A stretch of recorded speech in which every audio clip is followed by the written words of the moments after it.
هنش. حبوب فين حضرتك؟ انا قاعد وسط ناس. طب قولي لي وطي الصوت، طيب البس سماعه في ودنك، اي حاجه علشان ما حدش يسمع اللي احنا بنعمله ده. ليه تحطيني في موقف زي ده؟ هنش كله مليان حبوب، داخله على جواز ومكسوفه قوي ان انت تقعدي قدام خطيبك بحبوب في التوته. تقعد قدام مين حضرتك؟ خطيبها؟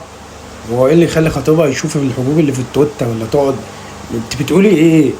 تعالي هقولك على وصفه جامده فاخر من الاخر.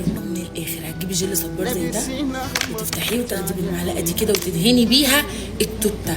طب دهنتي بيها التوته، سيبيها تتشرب التوته كده، واقعدي صدريها في وش اي حد، خطيبك، جوزك، قريبك، امك، سلفتك، حماتك، حماكي، صدريها وقنبريها. حضرتك هي التوته دي ملهاش اهل.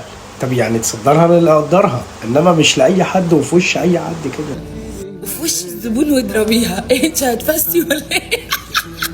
انا مش متخيل بصراحه تصدرها وتفسي ليه الترجيع ده كله يعني؟ انت ما تقولي الموضوع من غير تفاصيل يعني. قولي الموضوع كده شك بركب على بعض من غير اي حاجه من اللي انت بتقوليها دي، مش لازم تفاصيل.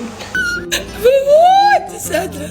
سيبيها تنشف خالص وخدي الحياه بارتياح وانبساط، وكرريها مرتين في اليوم، مره الصبح ومره بالليل، هتلاقي على فكره انت اغنيه مفتريه. الجلد ده مات، الحبوب نشفت وابتدت تقع، والمكان ده المنطقه دي اتفتحت.